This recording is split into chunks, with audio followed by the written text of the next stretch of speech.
Kolkata night Riders के खिलाफ मुकाबले में विराट कोहली 8 रन बनाकर पवेलियन लौट गए। वो पवेलियन तो लौट गए, लेकिन जो सबसे बड़ा सवाल खड़ा हुआ वो विराट कोहली के आउट होने पर खड़ा हुआ, या फिर ये कहें कि जिस तरह से विराट कोहली को आउट दिया गया, अब हर तरफ ये सवाल उठ रहे हैं कि क्या जिस गेंद पर विराट कोहली आउट हुए, क्या वो नो बॉल थी या नो बॉल नहीं थी। इस वीडियो में मैं आपको उस गेंद का पूरा सच बताऊंगा, कैसे फॉर्मर क्रिकेटर्स ने इस मुद्दे को लेकर बयान दिया वो भी बताऊंगा। लेकिन सबसे पहले माई 11 सर्कल पर आप हर दिन जीत सकते हैं करोड़ों के प्राइस। टाटा आईपीएल पर खेलिए मेगा कॉन्टेस्ट, जिसका फर्स्ट प्राइज ही कम से कम 1 करोड़ से शुरू है, यानी कि 1 करोड़ से शुरुआत। तो है ना मजे की बात। आपको मामला बताता हूं हुआ क्या। तो भैया ये जो गेंद थी, ये गेंद थी तीसरे ओवर की पहली गेंद। हर्षित राणा गेंदबाज थे और विराट कोहली बल्लेबाज थे। और हर्षित राणा की एक फुल टॉस गेंद विराट कोहली के बल्ले पे आके लगती है और विराट कोहली उस गेंद को शॉट खेलते हैं और हर्षित राणा जो गेंदबाज थे उसको पकड़ लेते हैं।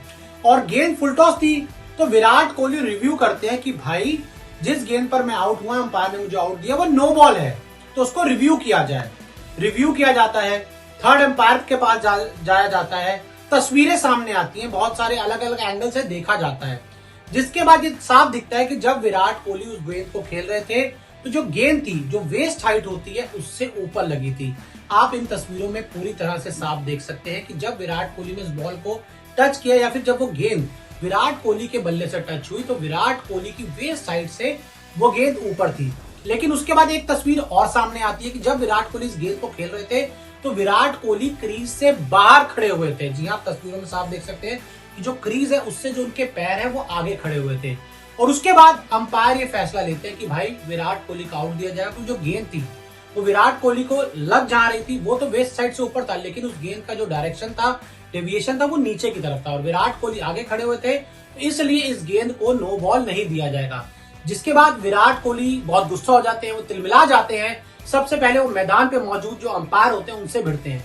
आप तस्वीरें देख सकते हैं कि विराट कोहली किस तरह से गुस्से में नजर आए, बहुत ज्यादा एग्रेशन में नजर आए कि जिस तरह से उन्हें आउट दिया, उनको पूरी तरह से क्लियर था कि ये आउट नहीं है। उसके बाद जब वो ड्रेसिंग रूम में चले, पवेलियन में चले गए, वहां पर भी बैठ के विराट कोहली गुस्से में नजर आए, अपना सर पीटता हुआ नजर आए। तस्वीरों में आप साफ देख सकते हैं। लेकिन एक बार जब आपको आउट दे दिया जाए तो आप आउट ही होते हैं, उसके बाद आपके फैसले को नहीं बदला जा सकता।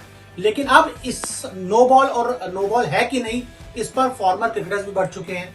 इरफान पठान ने कहा ये नो बॉल है, नवजोत सिंह सिद्धू ने कहा, इरफान पठान ने कहा नो बॉल नहीं है, लीगल बॉल है। नवजोत सिंह सिद्धू ने कहा ये लीगल बॉल है, नो बॉल है। अंबती रायडू ने कहा कि नो बॉल है, अंपायरिंग गलत हुई है। तो तरह तरह से जो सवाल थे, तरह तरह से जो विवाद थे इस पूरी गेंद पे देखने को मिले, लेकिन विराट कोहली तो आउट हो गए थे। और हालांकि अगर एक बार देखने में ऐसा लगे तो साफ हो जाता है कि शायद विराट कोहली जिस गेंद पर आउट हुए वो नो बॉल थी, लेकिन अंपायर ने तो अपना फैसला दे दिया है। और एक बार जब अंपायर अपना फैसला दे दिया था तो उस फैसले को बदला नहीं जाता है। उसको थर्ड अंपायर बदल सकता है, लेकिन थर्ड अंपायर के फैसले को नहीं बदला जाता। और जो नहीं बदला गया और विराट कोहली आउट हो गए। बहुत अच्छे नजर आ रहे थे, बहुत अटैकिंग क्रिकेट खेल रहे थे, ताबड़तोड़ बल्लेबाजी कर रहे थे। लेकिन ये नो बॉल वाला जो विवाद है ये आगे भी जारी रहेगा। जब विराट कोहली से कभी कोई बात करेगा, मैच के बाद प्रेजेंटेशन होगी, प्रेस कॉन्फ्रेंस होगी, उसके बाद भी ये विवाद खत्म नहीं होगा और हर तरफ ये सवाल उठता रहेगा कि क्या नो बॉल थी या नहीं। आपका क्या मानना है, गेंद नो बॉल थी या नहीं, हमें कमेंट करके जरूर बताएं। डिस्क्रिप्शन पर दिए हुए लिंक से डाउनलोड करो माई 11 सर्कल ऐप, यूज करिए हमारा कूपन कोड News24 और पाइए एक्स्ट्रा 20% कैश। इतना नहीं, अभी डिपॉजिट करिए और पाइए 1500 का कैश बोनस भी।